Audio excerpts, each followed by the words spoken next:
Mas daí, assim, quando eu terminei, eu fiz a primeira temporada do Projeto Humanos. O Projeto Humanos virou esse podcast, tipo, vai ser meu projeto narrativo, né? Então a ideia era essa, era pegar grandes religiões a partir de uma... grandes histórias. Grandes histórias. Só que eu me interesso por religiões, foi sem querer. Ah, tá, sabe? não era só sobre isso. Eu comecei a perceber, assim, sei lá, por metade da produção do Casevani, cara, sempre fala de religião, né? Entendi. Tipo, é uma coisa que eu gosto, é da minha marca, então a religião sempre aparece de alguma maneira. Então, em 2015, eu começo a procurar histórias para fazer esse podcast novo, chamado Projeto Humanos, que é ser o meu podcast narrativo. E daí eu entro em contato com essa história da Lili Jaffe, que é uma sobrevivente do Holocausto, e que eu conhecia por conta da filha dela, que é uma escritora, professora da USP, inclusive, que eu gosto muito, a Noemi Jaffe. Daí eu entrevisto elas e vou contar a tua história pro podcast. Daí virou a primeira temporada do Projeto Humanos. A segunda temporada do Projeto Humanos, já em 2016, já tá acontecendo a Guerra da Síria. Você já achou meio o formato? Você falou, é isso mesmo? Quando você fez a primeira temporada? Eu já sabia porque eu já tinha feito alguns episódios pilotos também, alguns testes. E eu tava produzindo, escrevendo assim, isso aqui acho que tá rendendo, vai virar uma primeira temporada. A segunda foi sobre... Guerra na Síria, conflitos do Oriente Médio, né? Brasileiros que tiveram conflitos do Oriente Médio desde 11 de setembro até a Guerra da Síria. Porque era bem... 2016 era aquela época de Estado Islâmico, né? E Guerra da Síria, e o pessoal não conseguia entender direito como é que essas coisas se relacionavam. Então daí eu fiz aquela temporada inteira para contar histórias de brasileiros que tiveram contato com algum desses conflitos e que eles possam contar o macro a partir do micro. Entendi. Né? E daí fiz uma terceira temporada que era mais um teste de eu treinando outras pessoas para produzir histórias. Daí virou uma história sobre heroísmo. E durante todo esse período eu disse assim, eu quero fazer um caso criminal, porque eu acho que caso criminal tem um elemento narrativo que me fascina, que é um mistério, né? E a história é real. Então, o que aconteceu? Quem que fez? O que aconteceu exatamente? Então, o gancho misterioso era uma coisa que não tinha muito. O elemento do mistério não tinha muito nas minhas histórias anteriores. E daí eu disse, que história que eu vou contar? Daí, cara, pra mim foi meio que automático. Assim, as Bruxas de Guaratuba, né? Que era como a gente conhece. Quando que acontece? 92. É. E eu era criança, eu tinha... Daí eu começava a lembrar das sensações. Eu lembrava de quando eu era criança, meu pai falando, olha, se você se perder de mim, qual que é o telefone de casa? Qual que é o endereço da casa? Qual que é o telefone do vô? Qual que é o endereço do vô? Se você perder de mim, você procura alguém com um uniforme do local de um local de trabalho, de comércio, e pede ajuda. Tá? Olha só. Então não fale com estranho, sabe, todo aquele negócio que muitas pessoas devem ter passado por isso, mas para mim foi muito marcante porque eu lembro, assim, é nítida para mim essa imagem. Eu descendo, eu morava num prédio, né? Eu descendo o elevador, saía do prédio para esperar a minha tia me buscar para levar para a escola. E era tia mesmo, tipo, não é tia genérica, ela ia me buscar para a escola porque ela trabalhava na escola.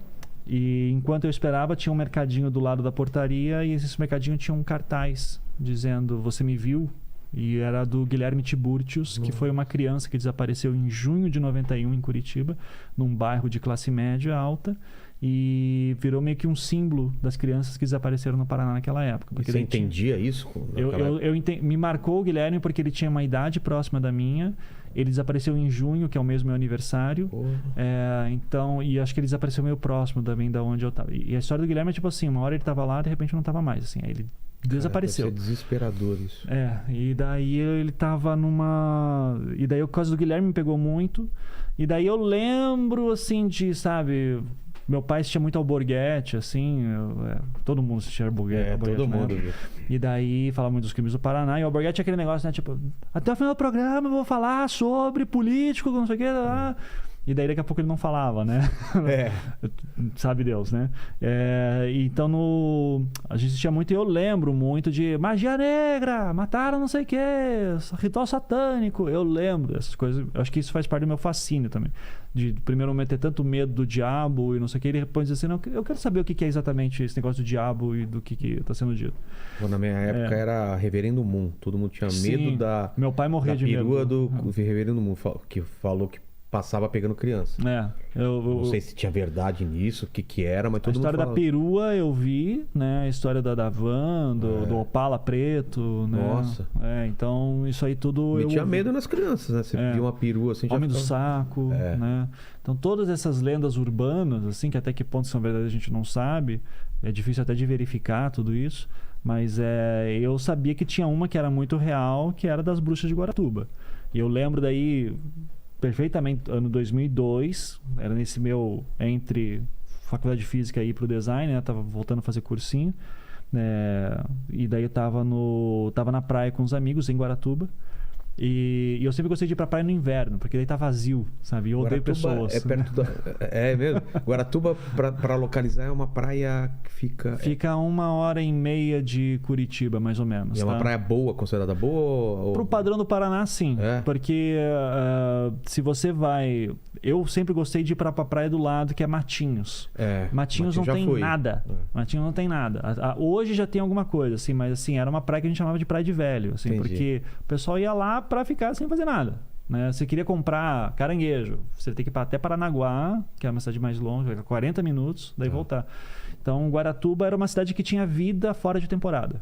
Ela tinha uma estrutura. Meu pai brincava, assim, para dar um paralelo, assim, ele dizia, Guaratuba é Santos.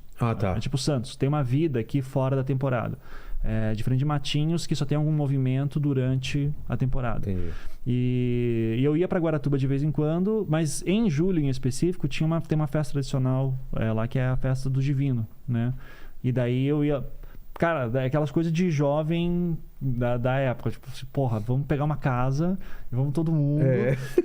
E sabe, foi acho que a primeira vez que eu fiz isso. Meu Deus, eu tô com um monte de maluco aqui agora, assim, passando aqui nessa casa, estamos sozinhos, sem supervisão de maiores de idade, né? Eu já era maior de idade, mas eu acho que acabava de fazer 18, assim. Mas então tipo, pô, eu ainda sou um adolescente, né? Ainda tem aquele mas namoro com meus pais, né? Daí é foda. E daí eu lembro da gente estar passando a noite assim na cidade, daí alguma das amigas que estava com a gente fala assim, aqui era a casa das bruxas. Elas matavam as crianças e enterravam no quintal. Então eu falei, caraca, cara. Sabe, aquilo ficou na minha cabeça, tipo, como assim isso aconteceu, sabe? E daí eu faço mestrado, ciência da religião, estudo Crowley, que era um cara que se dizia o anticristo. Daí eu entendo mais ou menos o que é satanismo como religião e como filosofia. Né? Eu digo assim, cara, eu nunca vi sacrifício humano nessas pessoas, sabe? E daí acho que em algum momento me bate assim, tipo, eu acho que essa história tá estranha. Eu vou começar a investigar. Eu lembro de estar... Essa história acho que eu já contei até pro Andrei, assim, no podcast dele também, no Mundo Freak, que eu tava Eu passei uma madrugada inteira estudando, pesquisando no Google, né, assim, sobre rituais de sacrifício humano. Tá. Daí eu vi que tinha alguns relatos em algumas comunidades africanas, assim, tal, mas era difícil até de você mapear isso direito. Você tá falando isso nos tempos atuais ou na história? Isso de 2000, nos tempos atuais. Na história... Porque na história até tem os astecas, tem e daí mesmo assim era num outro contexto, né? Sim. Mas assim, de hoje em dia, século XX, século XX, XXI, o que tem disso? E daí eu passei a madrugada inteira pesquisando sobre isso, cara. Daí eu acordo de manhã, minha esposa tinha saído com o pai dela, eu tava dormindo, era um sábado de manhã. Depois de uma madrugada inteira pesquisando isso, daí eu acordo com uma coisa aqui em cima de mim. Daí eu olho, minha cachorra tá deitada em cima com um pássaro morto. O quê? Daí eu assim, eu morava em apartamento. Nossa, aqueles puta presságios. Eu olhei assim e disse... eu acho que isso é um sinal. Nossa, se eu fosse uma pessoa... Cara. Se eu fosse... Parece Game of Thrones, né? Tipo, o pássaro significa... 3 horas. Nossa! Era um sabiá. Nessa época, os sabiás estavam entrando pra roubar a ração dos cachorros. E daí uma cachorrinha minha, ela foi lá e matou. E veio mostrar pra você. Daí eu, como não sou uma pessoa... Como eu sou uma pessoa cética, eu olhei e disse assim, é uma coincidência. Mas assim, eu balancei ele um pouco. Né? Eu balancei. Dá pra... E daí eu disse, eu acho que eu vou começar a pensar essa história do caso Evandro, então. E já comecei a pesquisar, assim, desde o início do Projeto Humano, já comecei a tentar conversar com umas pessoas e tal. Você começa entrevistando pessoas? Já começo entrevistando pessoas e tentando pesquisar na internet o que tinha. Tá. Sei que daí no final de 2016, assim, né? Porque, assim, eu tava no primeiro temporada do Projeto Humano lá sobre a Lili Jaffe, a sobrevivente do Holocausto, mas eu já tava pensando em caso criminal. Tipo, quero que a próxima temporada seja, demorou muito mais tempo do que isso.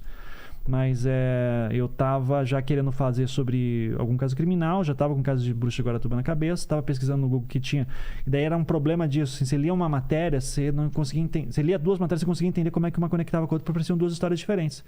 Pareciam peças de um quebra-cabeça, assim, que ninguém tá me explicando como é que elas se encaixam. Do tipo assim, o fulano tal falou que foi obrigado a confessar Leandro Bossi. Daí o que Leandro Bossi tem a ver com Evandro? Não tinha explicação de quem eram os personagens direito? Era muito... Até teve uma jornalista chamada Mara Cornelsen, que eu sou muito grato a ela porque ela me ajudou muito assim, conversando por telefone, verificando informação na época, que ela fez uma série de matérias em 2011, que era a época do segundo júri da Beatriz Abage. E ela, nessa série de matérias, ela tentou dar uma organizada, mas mesmo assim era inglório, sabe? É um trabalho inglório, porque daí ela ainda tinha limitação de caractere, tal, daí fica tudo pior, né? Eu no podcast disse assim, não, eu vou usar todo o tempo que eu tenho para contar essa história da maneira como ela merece ser contada. Que precisar. E daí o podcast virou essa loucura, né? Que no final de 2016 eu já entrevistei a Beatriz Abage, eu consegui entrevistar o Diógenes Caetano, e daí uma frase que eu ouvia demais era, isso aí tá nos autos, isso tá nos autos. Eu falei, puta, vou ter que procurar os autos, cara. Eu não queria pegar autos de processo, eu nunca quis isso. Por quê? Porque eu queria contar uma história como eu sempre contei, que me conta a tua história. Entendi. Tá? E através da tua história eu vou pegar um outro especialista que entende de Síria, que entende do Holocausto e vai colocar tua fala num contexto maior. Mas o que me importa é a tua história. Entendi. Eu vi que eu não estava vendo só histórias de pessoas, eu estava vendo histórias de um caso muito complexo e com um risco criminal grande, né? Que eu poderia ser processado, inclusive civilmente, por... sei lá, falar qualquer bobagem. Eu podia ser acusado de estar distorcendo a história. Eu fui acusado de tudo isso, no fim das contas. Tá? Por pessoas ali. Sim. Mas eu precisava dizer, não, eu entendo dessa história. Eu pesquisei essa história. Tá. Então eu fui atrás de autos de processo, caixas e caixas... Onde você vai ver isso? Nesse caso em específico, eu consegui ligando para as pessoas, ligando assim, eu soube que aí teve um júri em 2011, eu queria saber onde é que está o processo. Tá aqui. Estava na segunda vara do Tribunal do Júri de Curitiba. Não é nada digitalizado isso aí? Não, tudo físico. Papel. Peguei tudo físico. Daí eu descobri que um dos advogados conseguiu digitalizar para o trabalho dele, de defesa dele. Então daí ele foi muito gentil em me ceder todas as coisas, porque seria impossível eu tirar foto e escanear tudo aquilo. Era 20 mil páginas, assim, uma coisa... Eu lembro que eu morava num prédio sem elevador ainda, cara. Eu levando caixas e caixas assim... Na escada? Não desejo isso pra ninguém. Na escada, assim, levando... Daí a gente tinha muita caixa de fita VHS também. Daí eu consegui um videocassete, uma placa de captura, assim, daí eu mesmo digitalizei tudo. Digitalizei as fitas cassete, as VHS. Enquanto digitalizava, eu ficava assistindo e já tentando entender o que estava. E vendo os autos processos, não entendendo, porque linguagem processual não é uma linguagem para qualquer um pegar. É uma linguagem, você tem que entender como é que ela funciona, o que ela diz, como é que funciona, como é que são os ritos. Então, tudo isso foi um trampo, assim, de eu... Tive advogados muito amigos meus, assim, meus advogados, inclusive, hoje em dia, que eu sentei e disse, cara, me explica como é que funciona o processo. O que está acontecendo aqui? O que é um depoimento? O que é um termo de informação? O que é uma fase de juízo? O que é uma fase de inquérito? O que é um recurso? O que é, sabe? O que é uma acareação? Termos assim que não são usuais. E é feito para não ser usual. É feito para ser meio tipo uma elite que entende e tal. Daí eu tive que entender essa linguagem. Até hoje tem muita coisa que eu não entendo, tantos anos depois. E começar a contar a história. O caso Evandro, eu costumo dizer assim que é uma coisa que nunca mais vai acontecer, porque eu nunca mais quero fazer daquele jeito, porque é enlouquecedor, que é enquanto eu vou entendendo, eu vou contando à medida que eu vou entendendo a história. Então é legal por um lado, porque o ouvinte se sentia participando das minhas dúvidas e do meu processo, mas ao mesmo tempo, foram 36 episódios, sabe? Então é uma coisa insana. Que depois fica mais condensada no livro, que inclusive... Tá aqui. Presente para você só. Aqui. Aqui, ó, Paquito. Olha que legal. Esse livro sai que ano? Saiu no ano passado, junto com a série, né? Que saiu a série do Globoplay também, que é uma versão muito mais condensada. Porque a série e o livro já são feitos no momento em que eu já entendo a história. E que o meu processo de entendimento tá no podcast. Entendi. Né? Então foi legal isso, de conversando com as pessoas, lendo processos, entendendo como é que funcionava tudo aquilo, tive que montar uma enciclopédia online para as pessoas. Pô, tem muito personagem, são mais de 150 personagens catalogados que a gente fez, assim. E, ó, você perdeu, você não lembra quem é esse nome? Vai na enciclopédia, confere, vê quais são as relações, tem os resumos dos episódios. Eu fornecia todos os documentos oficiais, assim, para não dizer que eu estava inventando, não, tá aqui o documento. Então, daí quando eu vi, cara, o trampo pra... É que nem nesse meio tempo eu acabei sendo reconhecido como jornalista. As pessoas começaram a me chamar para palestra, tipo, jornalista, vem aqui. Eu disse, bom, tá, vou tirar meu registro como jornalista mesmo, já tiro. E eu comecei a prestar como jornalista. né? Então, hoje eu me apresento como jornalista, produtor de podcasts, contador de histórias, sei lá. E que... Daí eu pensando assim, um jornalista para atender uma história direito, olha o trampo que dá. Exato. E assim, isso dando aula na faculdade ainda. Só que daí eu tinha um amigo chamado Alexandre Maron, eu sempre falo dessa frase dele, porque foi uma frase que mudou minha vida. Ele falou assim, produtor de podcast também, um grande produtor de podcast, um cara muito bacana. Ele falou assim para mim, Ivan, para tudo no mundo você precisa de duas coisas, para fazer qualquer coisa. Você precisa de tempo e dinheiro. E se você não tem um, você tenta compensar com o outro. Eu não tinha dinheiro para contratar a equipe e tal, mas eu, como professor universitário, eu tinha férias. Então eu tinha férias de dezembro, janeiro, parte de fevereiro e julho. Então, 3, 4 meses de férias, sabe? Trampa pra caralho durante o ano, mas você tem férias assim que são legais. Daí eu decidi não ter férias, eu decidi começar a trabalhar na pesquisa do Casevando. E deu certo, né? Porque daí... Tanto que os ouvintes reclamavam, porque eu lançava, 6 episódios, daí parava por meses, porque eram os meses que eu tava dando aula. Daí eu voltava, produzia mais, daí ia lançando.